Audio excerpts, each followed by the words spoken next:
The True Crime Society podcast contains adult themes and violence and is not intended for all audiences. Listener discretion is advised.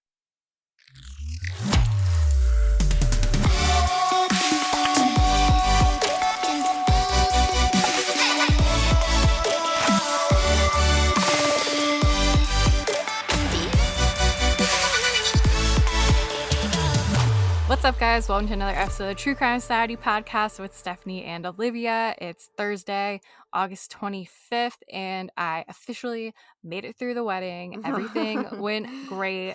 Thank you to everyone who messaged me asking how my speech went and just giving me support, like giving me some words of wisdom. It was really helpful. It made me feel much more confident going into it. Sounds like you did a great job. Yeah, so I mean, I hope so. I did cry like immediately. I like went into like right when I got past the intro part, I was like sniffling and I was like, and then she started crying and then we both were crying and then I like had to be like, okay, fucking get it together, bitch. Like, so the whole speech I like went through it with like a crying voice, like Shannon is just like a great sister, and but I did it. I went through the whole thing. You got through it.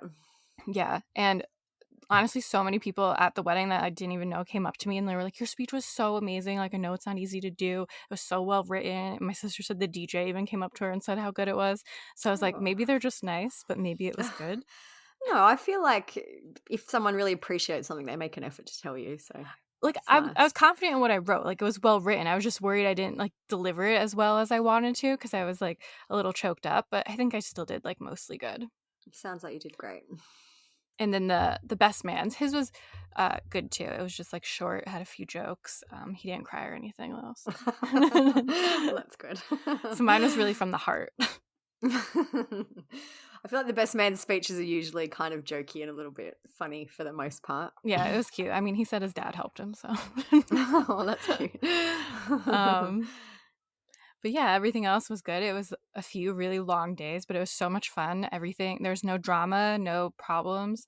My sister did a great job planning everything. I danced she's a on lot. a nice honeymoon. I'm so jealous. She's in St. Lucia and she's sending me pictures, and I'm just like, I want to go back on vacation. Oh, so nice. So jealous. They're just like having drinks in the pool out of coconuts, and there's like not to talk about cats more, but there's like a billion stray cats that just like hang around the resort, which makes it sound like it's gross, but they're not. They're just like chilling, and then just like come and let you pet them. It's like my dream. Resident cats. Yeah. But yeah, it was a lot of fun. Now I got to get on planning mine. Yeah, your turn next. I finally just gathered like all the addresses to send the save the dates. So my plan is to get those done this weekend. It'll go so quickly. Time flies. We'll be here before you know it. I wanted to use my sister's DJ because I liked him a lot, but he's fucking booked already. Oh, so rude. Someone's very organized. I know.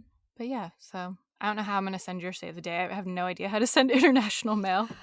I don't know. If you Google, it should say, like, you just literally just need stamps, I think, but you just have to find out the amount of stamps that you need. I know, like, the international I know that's how it works here anyway. Price of stamps is like $1.40, but I don't know how much. I'll probably just bring it to the post office and be like, please make this get to the location on here. I sent you a picture though, just in case. They look. Yeah, I've got an e-copy. I'm right. You're the first one to get yours, technically. Very exciting. Mm-hmm. Well, yeah, how was your weekend? Yeah, not too much has been going on here. Just same old, trucking along. Nearly at the end of winter. We nearly made it, which I know I feel like I bang on about winter all the time. But I'm not equipped for winter, clearly. So, yeah, only a few more days. All going well. Nothing really too exciting happening. Just busy. Back into the swing of things. We've got a few weeks left before the kids go on their spring break, which is going to be nice. Nice. Yeah, no, not too much. Just, yeah. Generally nice. Very fulfilling. Yes, I feel like your weekend was much more fulfilling than mine was last Hell yeah. weekend. Finally a victory for me. I do have my book club tonight, which it's been a while because I missed a few when we were away and then have had other things on, so I'm excited for that. That's good. Did you read the book? I did. It was I actually listened to the book for the first time ever. Like, I've been resisting doing audiobooks. I don't even know why, because I feel like I would listen to a ton of them, but I just like the actual kind of ritual of reading, like going to bed and actually reading a book, but I just don't do it. Well, that was my problem. I used to read like all the time when Me I was too. younger and had less to do. But then I started doing Audible, which it's a little like expensive depending on your budget. But you get like a free credit every month, so you get like a free book every month. And I would do that, and I would listen to them like while I was working. So I do Well, I like that. listen when I drive to work. I like drive like 20 to 30 minutes each way, so like that's a fair amount of time if I listen per day. Like that's, you know. So I did that, and it was actually a very quick book. It was Tanqueray by the guy who writes or does Humans of New York. Oh yeah. Anyway, it was really good. Like I feel like it's more of a short story than a book. So if you're looking for kind of a quick but very interesting read, I definitely recommend it. Yeah. I've been thinking about doing Audible again, but my problem is like with podcasts, it's one thing if you're working, kind of zone out because you're working. But sometimes I'd be doing my job and I'd have to focus on something, and I'd be like, wait, I have no idea what's going on in this book. I actually listened to the book when I was doing grocery shopping the other day, and I kept thinking, I don't know what's going on. I've just I wasn't focused. Whereas why I think in the car it's good because I literally have nothing else to do except drive the car. So. Yeah, and sometimes I'd listen to them when I was going to sleep, and I'd fall asleep, but then I'd be like, okay, what is the last part I actually remember? You have to try and skip back through the chapters to see where you went to sleep. Yeah. But no, anyway, it was good. I enjoyed it. Nice. And one more thing before we get into the episode, we do just have a podcast recommendation for you. I know you guys love when we give you guys recommendations. We've talked about them before, and it's the Murder Diaries podcast hosted by Natalie and Paige, and the two of them, they met on Bumble BFF. Yes, like the dating app, but the version for friends. They swiped right and instantly bonded over tacos and true crime. Who doesn't love that? Thus, the Murder Diaries podcast was born. Every week they tell one true crime story at a time. The Murder Diaries podcast listeners span all age ranges and demographics, but the bulk are millennials and Gen Xers. So the Murder Diaries gives voices to the voiceless, humanizing and sharing the stories of true crime victims. They also spread awareness about unresolved cases. That's what they say, but that listeners can tell you better. Here are 2 listener reviews. The first one is, as a family member of someone that has been murdered and their case has gone cold, I appreciate podcasts like this that get the victims' stories out to make people more aware of cases they may not have known about. They do it in such a respectful way, and I've really enjoyed listening. And the second great review says, I could listen to Paige and Natalie all day. The way they tell the story makes me feel like I'm literally talking to them and they're pulling the words right out of my head. I recommend them to all my friends interested in true crime. So the Murder Diaries releases every Thursday. It's available on all podcast platforms. So make sure you search for and subscribe to the Murder Diaries on Spotify, Apple Podcasts, or wherever you listen. You can also find them on TikTok and Instagram at the Murder Diaries Pod. So our episode about Kiely Rodni has literally just come out in the last, 12 or 14 hours or whatever. As we said at the end, there was an update and Kiely has been found. So we'll start off today's episode by kind of discussing her recovery and the things that we've learned in the last few days. And then we're also going to discuss other cases that Adventures with Purpose have solved. There's a lot. So we're going to go into them. It's pretty fascinating, really, how some of these cases have been unsolved for decades, and these guys go in and find the missing person within minutes sometimes. It's crazy. A mother is missing her 16-year-old daughter. Tomorrow marks 2 weeks since the Truckee teenager disappeared after attending a party at a campground. She was either hungover or just had a really rough day. She looked distressed. When do you think that this took place? He parked his van right here, facing that direction. Her vehicle was parked right over here. I have set a radius of 10 miles around Prosser Creek Reservoir. We're going to work hard to clear Stampede, Independence, Boca, and Prosser Creek, all within that 10-mile range. I have just located in the corner of this cove here a target that I cannot identify. 18 different agencies, over 19,000 man-hours have been put into this. I'm a firm believer in second chances. However, some things don't deserve forgiveness. Taking the life of a 16-year-old deserves zero forgiveness. There, you see that? Yeah, it doesn't make sense, though. It's only 10 feet of water. We definitely have something man-made. If this is her, this means all hope is lost as far as her still being out there, her being found safe. What would you want to say to Kiely tonight? I love her so much. So many people love her. And we're all looking and we're trying so hard. And I'm so sorry we haven't found you yet, but we're not giving up, and And just hang in there, sweetie. Just find her soon. Bring you home. I don't want to find her. I want to be able to clear all this water and be able to tell the family she's not here. She's not here. Our job is to be here to find the where.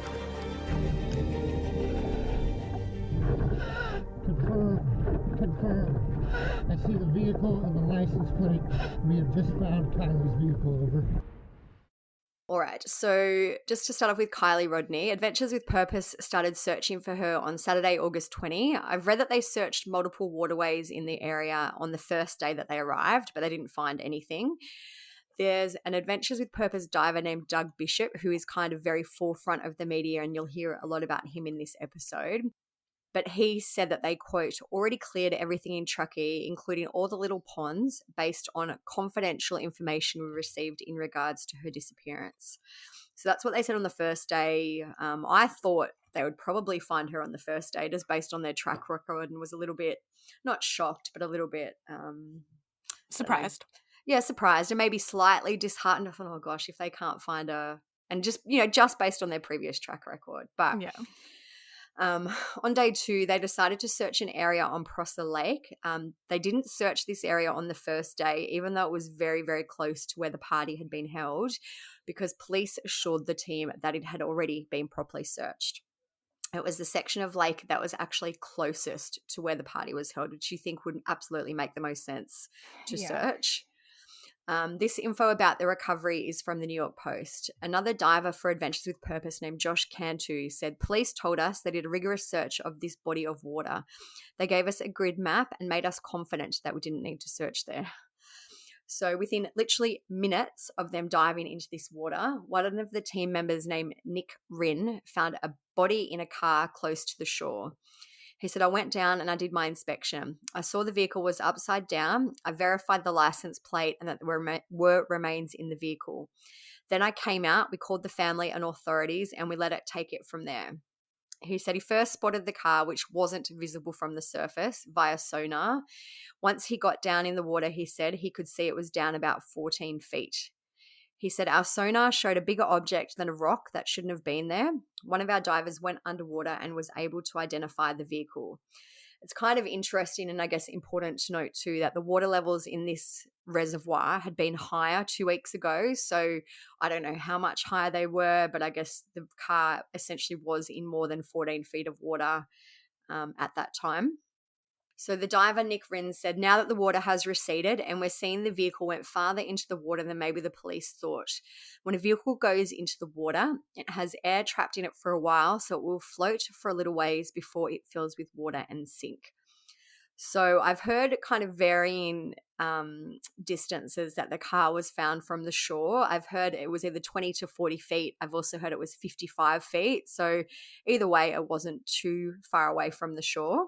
The area is known to the locals as the sanctuary and overlooks the Prosser Creek Reservoir. So the Adventures with Purpose episode on Kiely's recovery isn't out yet. They did do a live stream and they have also released a little tiny bit of footage, and there's footage of them kind of going down and they zoom in on the license plate of her car. So It's so eerie to see. yeah, it's just so crazy to me that she was so close for 2 weeks. I don't know. Like I know the sheriff has said that it's hard to search in that water, and at some places it was up to 60 feet deep or nearly 60 feet. But I can't believe, surely this car wasn't in 60 feet and then it got down to 14 feet. Yeah, It's that'd be crazy. I feel like maybe they just didn't have the right equipment to search. Or maybe they just didn't expect it to be so far like out, like they said. Like maybe they just searched kind of closer to the shore. Yeah. But it's also, I have so many, I haven't seen a good picture of exactly where it is. I know you posted one, but I'm so curious as to how her car like got into the water. Like, did she just totally fuck up and just drive straight into it? Because it doesn't seem like there was a lot of disturbed rock or dirt that you could tell, like if it rolled, and didn't seem like there was damage to the car. No, I did read that maybe one or two of the windows or some of the windows were broken, but I don't know if that's true or if the windows were just down. Like she could have left the windows down in the car and that maybe is why it sank more quickly. With what Adventures with Purpose were saying about how the car floats for a little while, you would think that surely someone who was at the party would have seen that. I feel like, I don't know, it depends how fast maybe she hit the water, but I feel like it would make kind of a loud sound. Yeah. I feel like she must have just gotten lost and like driven. And I think I would be less confused if she was in a very secluded area. But where her car was found was super close to where the party was. I'm assuming there was still a whole bunch of people there. I don't know. I don't know if we'll ever know now. Maybe some people will start coming forward now that they know what's actually happened to her, and we'll find out a little bit more. Yeah, I mean, it's sad how just one, if I guess we don't exactly know what happened, but it seems like she drank and drove probably and drove off the road accidentally. And it's sad how just one mistake like that can just ruin your whole life. I have also seen that when she was found in the backseat of the car, and a lot of people were then screaming, foul play, why would she be in the backseat? But we'll go into it in this episode too. But eventually with Purpose have said that it's actually quite common for people who enter the water in their car to be found in the backseat, either because they undo their seatbelt to try and escape, or in this case, probably she was intoxicated. And there's a few other cases today that we'll discuss where the person may have been intoxicated and might not have even been wearing a seatbelt in the first place. Mm-hmm. So they said essentially the body often moves around the car in the water, and it's not unusual for someone to be found in the back seat, which makes sense to me. Yeah, it's crazy because even, I don't know if the pictures that were posted where you can kind of like see the car through the water, that was when they already started pulling it up a bit because you could see it from the sky. Yeah, I think that might have been, and because I think they must have flipped it to bring it out too. So they didn't bring it out on its roof. I think they went down and somehow flipped it and then pulled it out that way. Yeah, so when the top's like brighter. Yeah. But at some point, like 14 feet isn't too deep. I don't know. It's crazy. It's the outcome that I thought would probably happen. I just maybe didn't expect it to be so close to where she was last seen. Yeah, it's like not shocking really, but is at the same time just because it took so long to like actually find her. Yeah. So they haven't established or released a cause of death for Kiely yet. I believe they've conducted an autopsy, but I'm assuming it will probably take a while. I'm assuming her body would have probably been in quite poor condition. Someone messaged us and said, wow, and I think they said they had to identify her using DNA or something like that. And someone said, wow, would she have really been in that bad condition? And I think absolutely. Like 2 weeks in the water in probably warm-ish conditions. Yeah, definitely. Not make for an easy identification, and probably not an easy autopsy either. I said shh. Yeah, I mean, just think about being in the shower or like the pool or anything for too long. Your skin gets so like soggy already just then. Never mind 2 weeks. Yeah, I tried to Google and I found one that gave kind of examples of after 3 weeks in the water, so a little bit longer than she'd been in the water, but it basically said things like the skin would have turned black and blistered and bloated. It's just not very pleasant. No. So after Kiely was found, her family released this statement. I'll read it because a lot of people have said how eloquent and kind of well-written it was. It's so nice. I thought that too. It says, friends, family, law enforcement, media, and our global community. We are eternally grateful for the love and support you have shown us in the last couple of weeks. We have weathered a storm of unfathomable force, and it is purely thanks to the army of warriors, matriarchs, healers, and helpers holding us up that we continue to stand today. Mr. Rogers famously told a story of looking for helpers whenever he saw scary things in the news. We have not had to look for the helpers, as you have come to our rescue in full force. We are forever indebted to you. While we accept this sadness cast under death's shadow, the rising sun shines light upon us, reminding us not to mourn our loss, but to celebrate Kiely's spirit and the gift we all received in knowing her. Kiely will surely remain with us, even though we will not get her back. There are certain occasions when words fail. Perhaps this is why our human nature has given us art, dance, and music, which all are often more effective ways to connect us to each other and our rawest emotions. Kindly excuse us as we retreat and dance privately to life's song while we celebrate our daughter's spirit and heal our souls. In gratitude, the Rodney Neiman family. So nice. Oh, it gives me goosebumps, really. I know, it's so well written. I wonder who wrote it. Yeah, especially for people who had just undergone this enormous loss and grief, and so eloquent. So we're going to get into the episode now. According to the website, since 2019, Adventures with Purpose have solved 23 missing persons cold cases. I guess that's 24 now with Kiely's. For anyone not familiar with the group, it's a group made up of volunteer divers who travel across America looking for clues in missing person cold cases. The group is based out of Bend in Oregon, and they have a very large social media following. They've got 2.5 million subscribers on YouTube and 1.4 million followers on Facebook. The group formed in 2019, and they provide their services to families for free. They are funded by donations and advertising on all their social media channels. If you go on their website, they've got a lot of merch and things like that as well. But I think the majority of money comes from donations and advertising. The group uses sonar equipment, as we mentioned, in their investigations. As well as the divers, there are production crew members who film all the searches and document them on YouTube. I really recommend going to their YouTube. Their videos are very well done. Fascinating videos about how they find all these missing people. Definitely go and check it out. So Doug Bishop, who we also mentioned before, is the lead investigator and diver for Adventures with Purpose. He told Fox 2 Detroit that Adventures with Purpose actually started out as an environmentalist group. The founder, Jared Lazek, said that he was into diving and cleaning up waterways to help clean the environment. Doug Bishop said his efforts led to a vehicle being discovered underwater here in the city of Portland, Oregon. Then he just started focusing on pulling the vehicles out. So Jared and Doug kind of paired up. Jared and Doug paired up. Doug owned a towing company, and they worked together to start pulling vehicles from the water for environmental purposes, and then Adventures with Purpose grew from there. Doug told the media that the use of sonar equipment is what separates the group from law enforcement. Sonar equipment can reveal what's underwater that human eyes cannot see because it's too dark. Doug has said there's no school really that teaches sonar, and that he and the team have had to learn the equipment as time has gone on and as the amount of missions that they've gone on has increased. So from now on, we'll just refer to Adventures with Purpose as AWP, just for a little bit of an abbreviation and less of a tongue twister. According to AWP, many police departments may have sonar equipment, but they may not understand actually how to use it and all the technicalities that go along with it. Doug has said that many law enforcement agencies have reached out to AWP for help over the years. He's also speculated on how many missing people he actually believes are in the water undiscovered.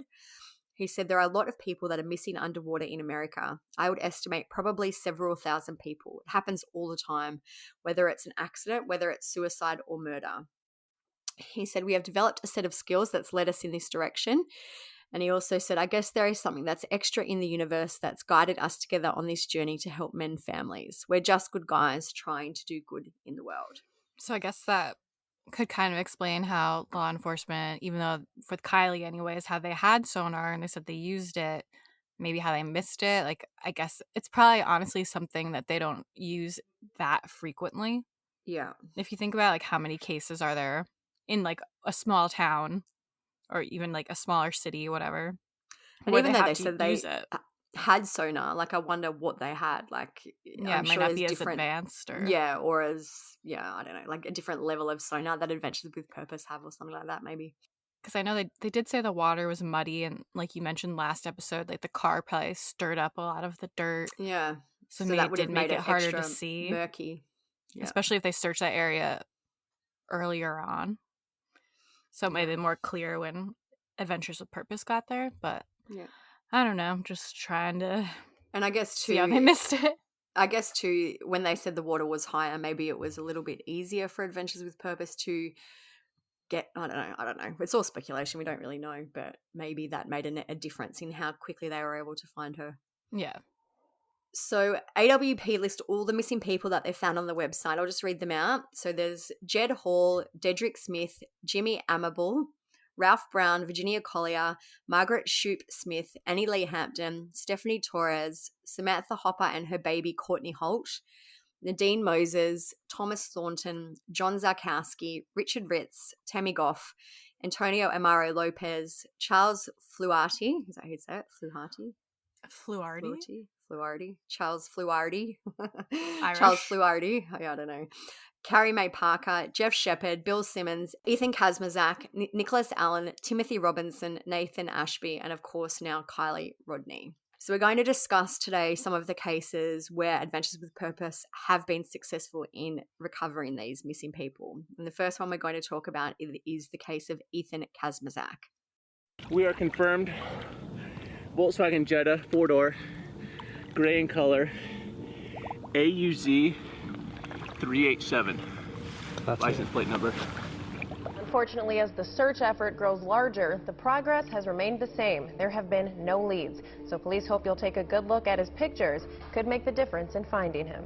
He was last seen here at a party in rural Hampton on September 15th. Police have found no evidence suggesting what happened after that. We were here last month looking for Ethan in his Volkswagen Jetta. This time, one of our viewers reached out to us after seeing that video on October 2nd and said, Jared, Sam, we think that you missed something. And on that tip, we came back a month later, and yesterday we found Ethan. Today they pulled him out of the water. This is one episode you're not going to want to miss. So the first one we're going to talk about is Ethan Burt Kazmerzak. He was born on April 12th, 1991, and he was 22 when he went missing on September 15th, 2013 in Hampton, Iowa. This info about him comes from his family. He graduated from Hampton Dumont High School, class of 2009.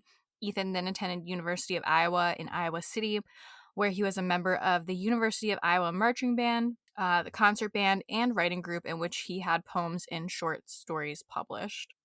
He enjoyed volunteering at the Windsor Theater in Hampton that his great-great-grandfather and great-grandfather had owned and operated.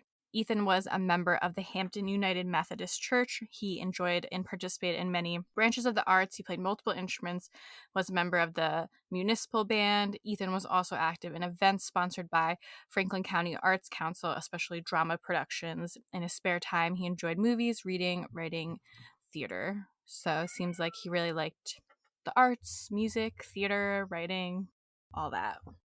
He also really loved the Grateful Dead and got a tattoo in honor of the band. His mother, April, said he was 18 and he knew he could do it, so he did it. She said, I said, why the Grateful Dead? And he said, well, I love their music. Good enough reason for me. Yeah, why not? His family had a website at the time, findethan.com, and according to that, he had been seen at several pubs on September 14th, which is the night that he vanished. It was reported that he was last seen at a party at a gravel pit pond located behind a house on the 1400 block of 190th Street in Hampton. His phone was last used at 12:30 a.m. on September 15th, and he called his mother just before this at 12:15 a.m. She missed the call and told the media, that's going to haunt me for the rest of my life. Did he leave a message? Did it not go through? Was he going to say something? Wasn't he? Yeah, I get to live with that. So that's sad. The last data from his phone came from the intersection of 190th Street and Olive Avenue. His bank accounts hadn't been accessed since that night. He went missing along with his vehicle, a silver 2006 Volkswagen Jetta. So just it seems like in terms of adventures with purpose, when people go missing with their vehicles, that's kind of what they look for to start.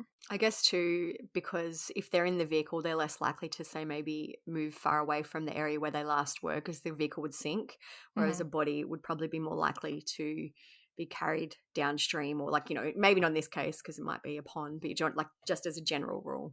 Yeah. They would usually remain with the vehicle, you'd think. Yeah, and I feel like if it was just a body free floating, like Be that much would be harder even to harder track down. yeah. So Ethan's family entered his DNA into NamUs, and they also provided his dental information. At the time he disappeared, Franklin County Sheriff Larry Rixmeyer, a longtime friend of the family, said that he believed something criminal had happened to Ethan. And that was due to the fact that the car hadn't been found. Its VIN number and license plate were registered nationwide as missing, and the area junkyards had all been searched, but still nothing turned up. So Ethan's family searched his apartment, said nothing was disturbed. His family searched for him for years. His mother, April, spoke about the experience and said, yes, it changes you as a person. Yes, you're not the same at all. Whether you let it drag you down or you go on and become a better or much changed person, you just have to. As of 2020, the reward for information in his case stood at $100,000. And in September and October 2020, AWP traveled to Iowa to search for Ethan. They used their equipment on many different ponds in the area. They searched a few in September without success, but on Monday, October 26, 2020, the team searched another pond that had been searched twice already. In a YouTube video that they posted, Jared Lisek asked another AWP member, is your heart racing? You're choking up. I'm choking up. They dropped a magnet into the spot where it picked up something on their sonar, and the magnet stuck, which kind of confirms that it's a vehicle or at least something metal underwater. Ethan's Volkswagen was pulled from the pond with human remains inside. Franklin County Sheriff Aaron Dodd confirmed that Iowa State Medical Examiner's Office identified Ethan's remains as the remains found in the vehicle. As far as we can tell, no cause of death has ever been made public. Probably wouldn't be able to determine one, really, due to the length of time that he was in the water. You'd think there wouldn't be much left after 7 years or however long he was in the water for, that it would be bones, probably. Yeah, there's probably no tissue or anything left. So I think it's safe to assume to an extent how he died, but what led him into the water, I guess, is more the question. Was he drinking? Was he doing drugs? Like anything like that? That will probably always remain a mystery. There's an article from December 2020 that discusses AWP and their right to claim the $100,000 reward. As of September 2020, the media reported that the reward was still active, but Hampton businessman Bradley Staley, who coordinated the reward among the 5 original donors, said the money was pledged and not paid up front and was not renewed for 2020. So basically people said that they would pay this amount, but the money was never down to it. Yeah, the money was never collected in 2020. It's also a rough year for people. Yeah, true. So Brad Stanley, the guy who coordinated it all, he said, as you can imagine, with pledges 7 years after the fact, there would have been businesses that pledged that are no longer in business, people that pledge that are no longer alive, people that pledged whose financial situations have severely changed. Jared from AWP spoke to the media about the reward. He said, we never pursued Ethan's case because there was a reward tied to it. But if you take away this reward, you have ruined the integrity of what rewards are there for. So I get that. I mean, you can't really say there's a reward for something and be like, never mind. And especially the month before, like, you know, like, obviously they're still like talking about it. This media, I don't know why the media has reported that maybe they just didn't believe that he would ever be found. They're like, oh yeah, I'm sure it's fine. But yeah, it's crazy that they searched for him on the month that the media article was posted about the reward and found him the following month, and they still weren't able to get it. Yeah, it's also probably not a great look to be like, actually, never mind on that reward. We can't afford it anymore. Yeah. So, but yeah, like I get what Adventure the Purpose is saying. Like they're not in it for the reward. Would it be nice? Sure. But it just kind of makes you question all rewards now. Like, is the money paid up front, or is it going to be like, surprise, we don't have it? I did read another article too. I think it was about Crime Stoppers and how they kind of structure their reward system, and they said they very rarely offer a large reward, and I'm guessing it's for purposes like this. Like it's usually around $5,000 or maybe $10,000, and they've said essentially the amount of money makes no difference. If someone like, and especially when you're only probably talking, when I say only $100,000, like someone, you know, is going to come forward maybe if they had the information. I don't really think the extra $80,000 is going to make a difference if you do a $10,000 or $20,000 reward.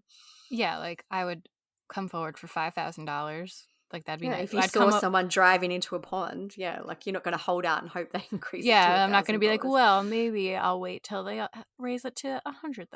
And I guess, you know, Crime Stoppers especially is probably an agency that deals with rewards the most, so they would know the right protocol to have. Yeah. Jared from AWP went on to say, so we just ask a God-loving country of donors to do what's right in their hearts. Can't find any other updates with the reward or anything else besides that, so that's kind of where that story ends for now anyways. There was some kind of speculation that AWP may take legal action to get the reward. I don't think they would. They haven't, as far as I can tell. No. And especially if they are so in demand at the moment, I feel like they are getting quite a lot of donations. Obviously $100,000 would go a long way, but I feel like it's probably just not on their priority list at the moment. With how big like Kiely's case is, just even their YouTube views are going to go up. And I know people make a decent amount of money off YouTube if they have 2 million subscribers. But yeah, they deserve it, but I just don't see them pursuing legal action. No. So the next case solved by AWP was a really cold one. It's about Samantha Jean Hopper and her 22-month-old daughter Courtney Holt. They both disappeared from Russellville, Arkansas on September 11, 1998. I believe that Samantha was 8 months pregnant at the time that she disappeared. Samantha Jean Hopper went missing in 1998. Samantha Hopper, a mother who was reported missing in September of 1998. It's been 23 years. She went missing 1998. Hopper was 8 months pregnant at the time of her disappearance. She was last seen in Russellville, Arkansas. She came home from work and told her mother that she and her 22-month-old daughter, Courtney Holt, and a friend were going to a concert in Little Rock, Arkansas, and will be back on September 12th. This is one of those cases that your family knows about, your kids know about, and it's emotional. Samantha Hopper and her daughter were reported missing back in September of 1998. They were traveling in a blue 1989 Ford Tempo.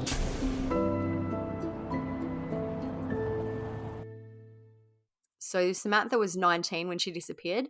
She told her mother that she and Courtney, her daughter, were going to a concert in Little Rock, Arkansas, and that she planned to return home the following day. I've read that Samantha had an older daughter who was named Desiree. She was 3.5 years old at the time, and she was staying with her grandmother, so she didn't disappear along with her mother and little sister. Samantha was driving a Ford Tempo, and that car also went missing and wasn't recovered. Desiree spoke to the media in 2018, which was 20 years after her mother disappeared. She said, when you go through something traumatic like that at such a young age, the way you get through it is just to forget. It's just easier to forget. There's a detective named Eric Riggs, and he was assigned to the case in 2013. He asked Desiree to complete a DNA swab that was submitted into a national database, I'm assuming probably NamUs, but no matches were ever found. The detective said, we know her social security number has never been used. We also know that her last employer, there was a check on her, waiting on her to come pick up. There's things like that that point to this being a tragedy, that something went terribly wrong. This is sad. In 2018, Samantha's mother, Debbie, said that they always kept their family home just in case Samantha ever knew how to make her way back there. I've heard of a lot of families doing that. They never change their phone number or never move houses just in case their missing person one day can somehow make their way back or get in contact. Yeah. In October 2021, which was 23 years after Samantha disappeared, AWP traveled to Russellville to search for them. They said that they've looked into Samantha's habits and schedule, and they've determined a possible route that she could have taken on the night that she disappeared. They made a social media post, and it said, working from clues as to Samantha's habits and events of that day in 1998. So they split up to scan multiple locations in the area of Lake Dardanelle, with AWP taking the route along Mill Creek, and they also work with another group called Chaos Divers. The Chaos Divers went into the Illinois Bayou near Pleasant View Road. They'd only been searching for an hour when they made a discovery in the bayou. Chaos Divers was able to sonar under one of the Pleasant View bridges, and as soon as the car was viewed on sonar, it was immediately identified as an overturned small car approximately 8 feet deep. On October 26, 2021, AWP called the Pope County Sheriff to let them know that they had found a car with human remains inside it. The car was a Ford Tempo that matched the description of Samantha's vehicle. Pope County Sheriff's Office arrived at the lake and contracted the help of Elmo's Crane Service and Battlecross Towing to pull the car out of an 8-foot deep lake. The car was about 25 yards from the riverbank. Samantha's daughter Desiree made the following statement. She said, after being missing for over 23 years, with the assistance of AWP and Chaos Dive teams, we were able to find my mother and my 22-month-old sister.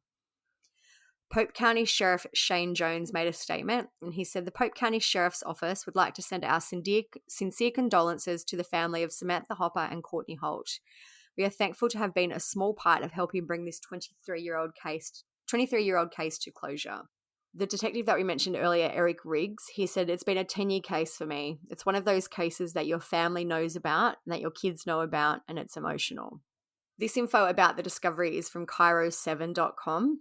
The Chaos Divers made another post, and it said, while it was gut-wrenching to have to see the tears stream down their faces as they were told the news, it was also incredibly heartwarming to see the smiles on their faces and the weight released from their shoulders, knowing they were potentially bringing loved ones home. Adventures with Purpose members agreed. They said, it is our honor to have brought Samantha home. Hug your loved ones. Hug the ones you love, for you never know when it might be the last time you see them. There are some obituaries that have been published for both Samantha and Courtney, and I just wanted to read a little bit from each one. Samantha said, Samantha was a free spirit and loved to travel. She loved spending time with her family. She was Daddy's girl and loved to fish with him. She was very spontaneous and adventurous. She loved her children more than anything and would do anything for them. She was charismatic, loyal, caring, and would always stick up for anyone who needed it. And Courtney said, Courtney was a doll and a sweetheart to many. She had just started walking and saying papa. She loved to play with her sister and go wherever her papa went. She was her daddy's butterfly. She loved snuggling with her daddy and chasing her big sister. So very sad that it took the family decades to find those two when they were so close the whole time. It must be so terrible just never knowing. I know. Imagine living, like, even for Desiree to grow up until, late 20s, early 30s and not know what happened to a mother. Very, very sad. The next one we're going to talk about is the case of missing teen Matthew, nicknamed Jed Hall. So we'll refer to him as Jed.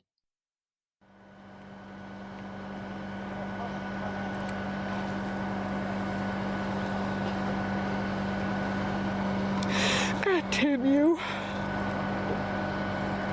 Officials have confirmed the body found in Jed Hall's car was that of the missing teen. Despite the area being searched multiple times before, AWP found the car within 20 minutes of searching. Jed Hall disappeared nearly 3 years ago. There was some indications that he was depressed. No lead, no nothing. It's wonderful to know that a lot of people care about him. We crumbled those walls, taking away all hope for a mother that her son is going to drive in any moment. The mom, Amy, was not ready for us to be here.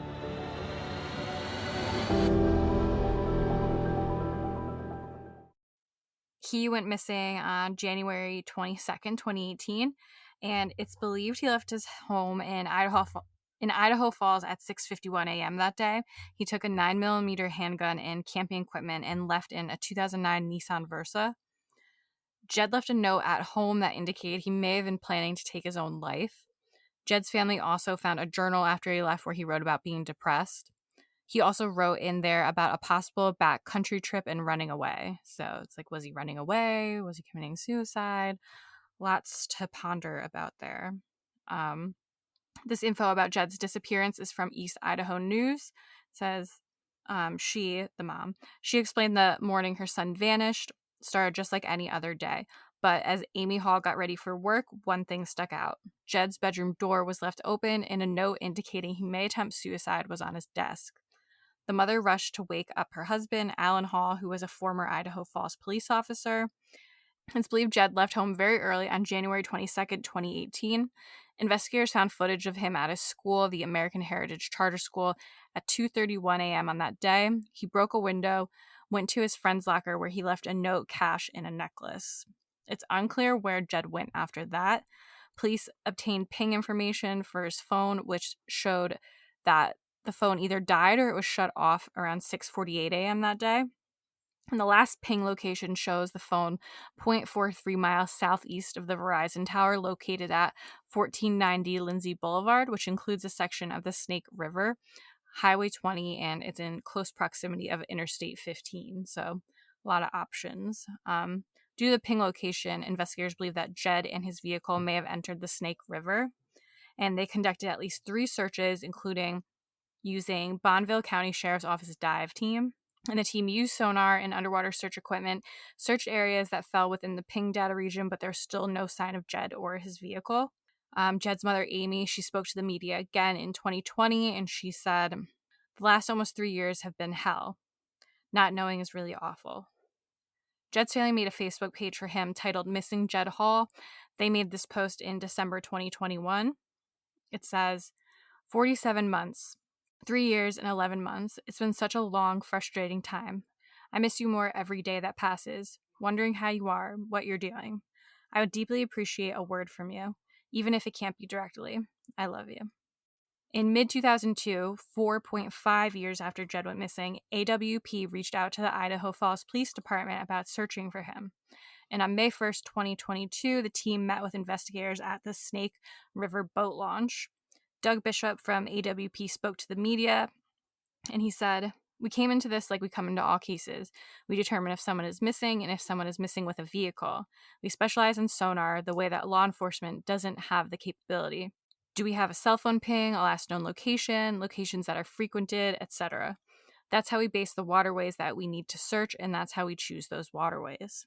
They only searched for a short time, 20 minutes probably, before they discovered a Nissan Versa 75 yards downstream from the boat ramp. The car was 50 feet from the shore and in an area that was only 8 feet deep. A local towing company was called and they assisted in retrieving the vehicle. Doug from AWP, he said, no true words can describe their reaction it says in parentheses, when the vehicle is being pulled out of the river. As a parent of a 16-year-old that's still hoping that their son is going to drive down the driveway any day still, seeing the vehicle that they have been looking for 4 years for the first time, no true words can describe that. Human remains were discovered in the vehicle. 3 days later, on May 4th, the remains were identified as belonging to Jed. Bryce Johnson, chief of Idaho Falls Police Department, said, in any missing persons case, our sincere hope is to find the person alive and well. While this is not the outcome we hoped for, we appreciate all those who have assisted in this investigation and the effort to provide answers to Jed's family and loved ones. Our hearts are with the Hall family and all of those who knew and loved Jed at this time. Interestingly, in both Jed and Ethan's cases, the human remains were discovered in the back seat of the vehicles, like we mentioned earlier. The same thing happened with Kiely. Some people speculate that would mean that there's foul play involved, but this is the explanation from Doug from AWP. He said, it's common in any scenario where someone doesn't have a seatbelt on. If you don't have a seatbelt on, the body will move around the vehicle. And in terms of Jed's case, he said, there's evidence that Jed's vehicle has been in the water since he disappeared 4 years ago. He said, there is scientific proof that the vehicle has been in there for that long. There was nothing alarming about the vehicle other than the front end and rear window was out, which is strictly due to current and extreme temperatures there in Idaho Falls in the winters and the debris that float down the river. It was what it would have looked like in other scenarios that we've dealt with. And this info comes from Jed's obituary about him. It says Jed was a kind person, very caring and helpful to others. He was interested in many things and enjoyed travel with his family, camping, marksmanship, building stuff with many different materials, and exploring. He played soccer for years and was a valuable team player. He and a couple of his teammates always raced to take down the net after every game and then hang by their hands on the crossbar for as long as possible. He was a member of the Civil Air Patrol and was a leader who was always ready to help fellow cadets. He completed and won a spot at a summer camp with the Air Force Pararescue. Everyone in the squadron thought highly of him and respected him. He was always ready with a batch of his handmade peanut brittle for any fundraiser or birthday. Jed loved water and was always happy playing in it, whether it was the ocean, a lake, or a pool. Some of his favorite time was spent on Lake James in Michigan, fishing for bass or catching sunfish. That is sad. I think it sounds like he probably purposefully drove his vehicle maybe at high speed into the river. But yeah, a very sad one. At least I guess they had a relatively quick turnaround in terms of it was only a few years, not decades. But another one that wasn't very far out or very deep. It was only 8 feet. Yeah. All right. So the final Adventures with Purpose case that we're going to discuss today is the recovery of missing woman Carrie Mae Parker. March 17th, 1991, 23-year-old Carrie Parker left her job in Quinlan, Texas, and was never seen again. For the last 30 years, Trish Gager has been searching for her sister, and most of that time, she's felt alone. And I've been very angry most of my life because I feel nobody looked for her. She hadn't been looked for in 30 years.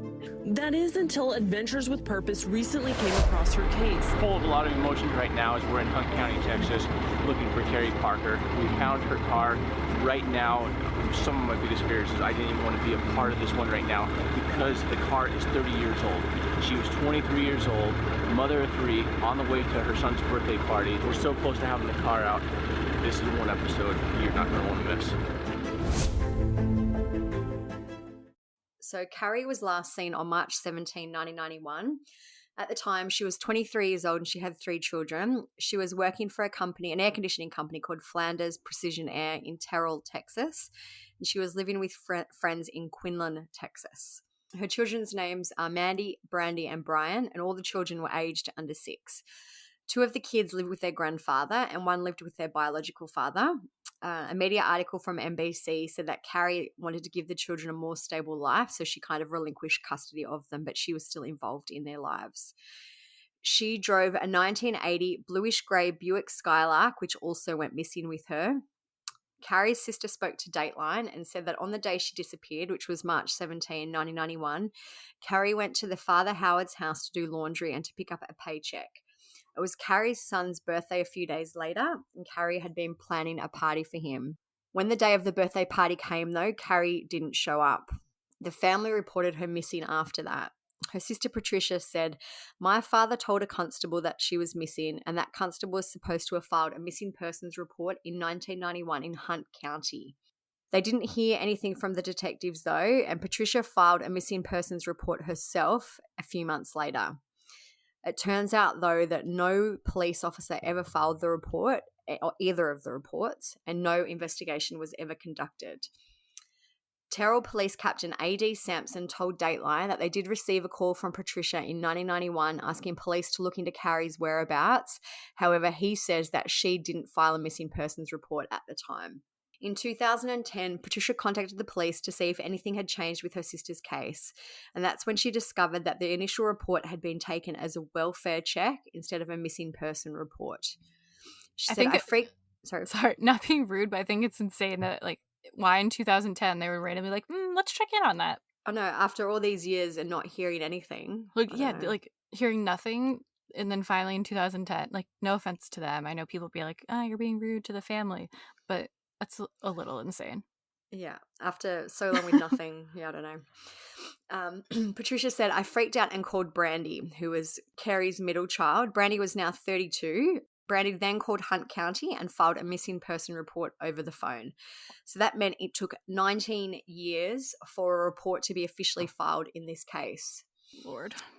I know. Brandy spoke to the media about this. She said they seemed put out by the idea that someone expected them to look for a woman who had been missing for 19 years at the time. I had to do the right thing for my mum. A Sergeant Jeff Haynes was assigned to be the lead detective on this case. As so much time had passed since Carrie disappeared, he said he found it really tough. He said it's been really hard since there was no physical crime scene to begin with. I don't even know where you'd even start. Like, I know. Imagine no records, no investigation. And, you know, people who were there 19 years ago would either have moved, maybe even be deceased. Like, Like would it there would even just be, be like, so hard. Phone records, anything? Like, yeah, and a lot of records would have been destroyed, you would have Yeah. thought too. The Hunt County Sheriff's Department made a similar statement in March 2018. They said, "This has been a very challenging case since we didn't actually have a location to begin our search for Carrie Mae Parker." They said the investigation has thus far led investigators to track down family members and former associates of Miss Parker's across North Texas and even into Oklahoma, which has resulted in no solid information on her possible whereabouts. Patricia provided DNA to databases in the hope that they could maybe find Carrie that way if she was a Jane Doe or, you know, had been in the system for whatever reason. Brandy said, "We have been living without her for the last 27 years, so we've learned to adapt to this hole in our lives. It hurts us all, but the world still moved without her, and so we had to." In February 2021, Adventures with Purpose started to search for Carrie after her family requested their help. They started searching Lake Tawakoni, and on February 4th, 2021, they came across a Buick that matched the description of the one that Carrie owned. The vehicle was found in 15 feet of water.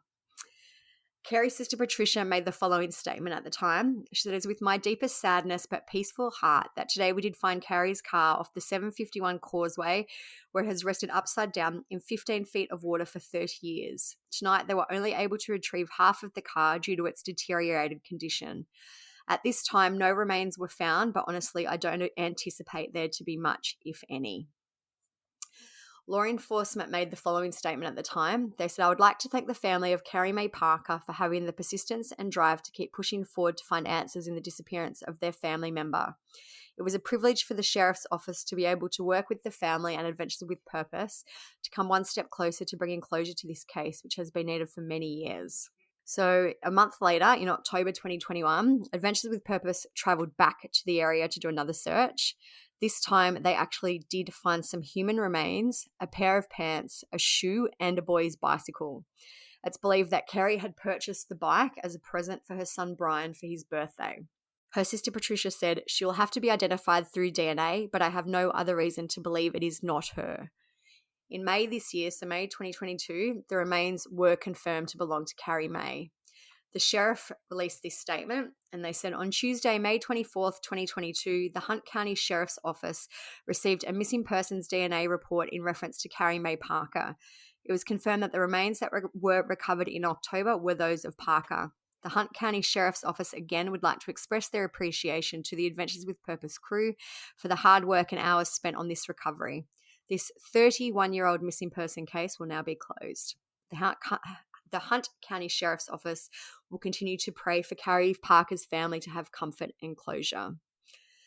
So Adventures with Purpose were actually mentioned in Carrie's obituary. It says, Carrie passed away in mid-March of 1991, sometime around St. Patrick's Day. She was born on May 12, 1967 in Dallas, Texas, to Howard Parker and Elizabeth Parker. Carrie was a young mother who loved celebrating holidays and creating fun memories with her 3 children. She was a strong-willed, free-spirited woman who enjoyed spending time on the lake and night driving with her kiddos. Carrie disappeared in March of 1991, and it wasn't until February of 2021 that her family learned she was in a car accident that left her and the car submerged in a lake for 3 decades. Thanks to the location and recovery efforts of a group of divers called Adventures with Purpose, Carrie's family now has answers and are able to bring her home to be laid to rest properly. It's crazy that they even could figure out like where to start.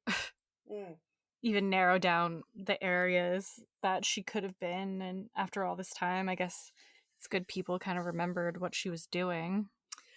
And like I've just looked up the lake where she was found. It's a 37,000 acre reservoir. Wow. Like it spans over 3 counties. So I'm guessing it would have made sense. Like when you look at it, there are a lot of kind of roads that go over this lake. So it would make sense. But it sounds like it was a massive area to search. Yeah. Which is crazy that they ended up finding her. And I'm also surprised probably they didn't find anyone else while they were searching. Yeah, true. I was just looking at Adventures with Purpose, their merch, because I was like, maybe I'll buy a shirt. Like, it's pretty cool. Support the brand, the cause, whatever. And so much is like sold out. Oh, really? Yeah, I wonder if it's like recently because of everything with Kiely or... Okay, so just as kind of an interesting note, in our last episode, we mentioned at the end about a missing woman named Julissa Fuentes. She went missing from Selma, California at the same time, basically, that Kiely went missing August 7. She told her family that she was going to the store and that she would be right back, but she never made it home, and her vehicle is also missing as of the 25th of August. So interestingly, Adventures with Purpose have traveled to the area to start searching for Julissa. I thought they were meant to start searching tomorrow, but there's been an article that's just literally in the last hour came out about Adventures with Purpose. It says, it's from kmjnow.com. It says, the group of volunteer search and rescue divers arrived in Selma on Wednesday evening. They'll search for Julissa for 3 days and plan to check the area around Pine Flat, which is where her phone last pinged. Thursday morning and afternoon, the non-profit, as in Adventures with Purpose, spent the day at Avocado Lake, which is around 7 miles from Pine Flat. Julissa's family said that they're hoping the divers don't find anything because they'd like to believe that Julissa is still alive, but they'd also like the divers to clear the area so they know that she's not there. So Doug from AWP has spoken to the media about this search. He said, when we clear an area, it is clear, and that in itself is a huge success when it comes to attempting to locate someone that is missing. Being able to clear areas completely confidently and without a doubt allows resources to be applied in a more efficient way in other areas. He also told the media that he's spoken to Julissa's family. He said they know we are not coming in to provide false hope, but at the same time, what we are able to do at the very least is look them in the eye and tell them where Julissa is not. He said he has one clear message to the family and that he also hopes they don't find her and that she's still out there. He said, my message would be that we don't want to find your daughter, your sister, or your niece.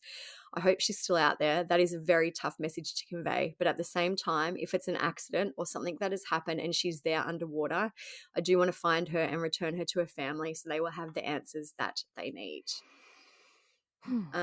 Police have said that they are treating Julissa's case as a criminal matter and they're following up leads from New Mexico to Fresno County, and that basically she doesn't have a digital footprint anymore because her phone has been turned off for weeks. They've tried to get warrants for her social media, which I guess is a process. But I'm assuming if she is in any of these areas, we will have an update to put in this next episode and maybe we can put a clip in.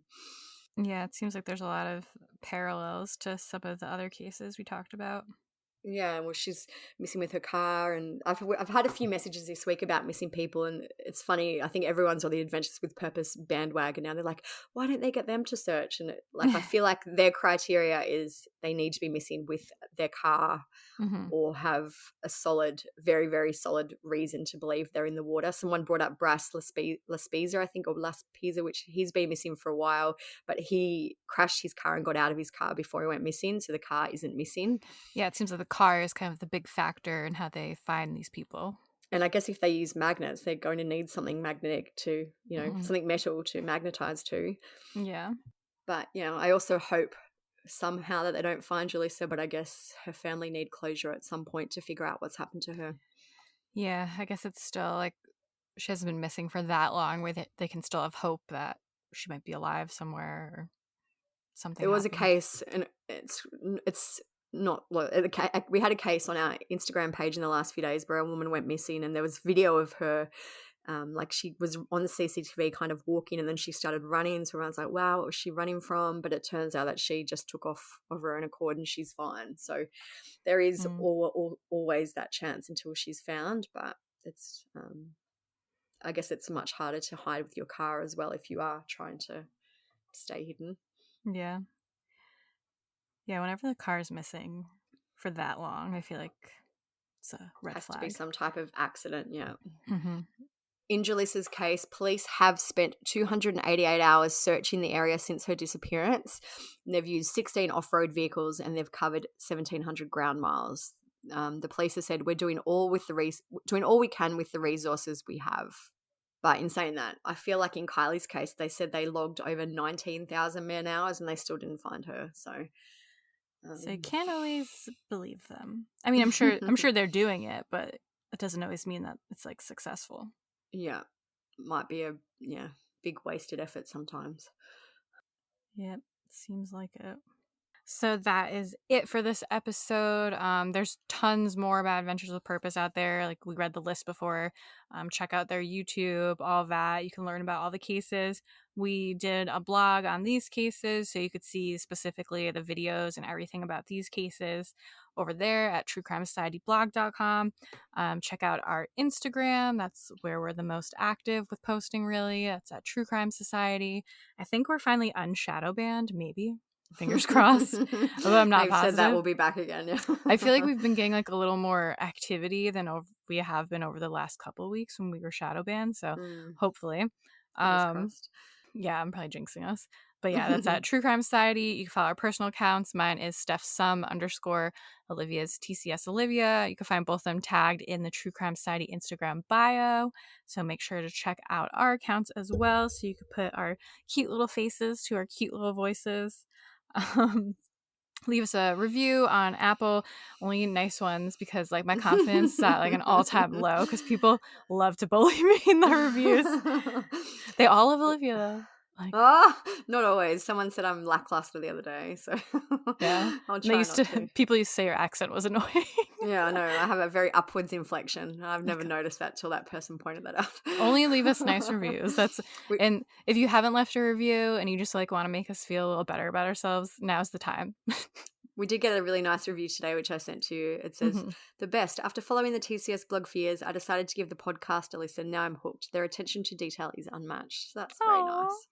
Lovely. Like, it makes me so happy. So do that if you haven't. You can leave us a rating on Spotify. That's just stars, which is always good.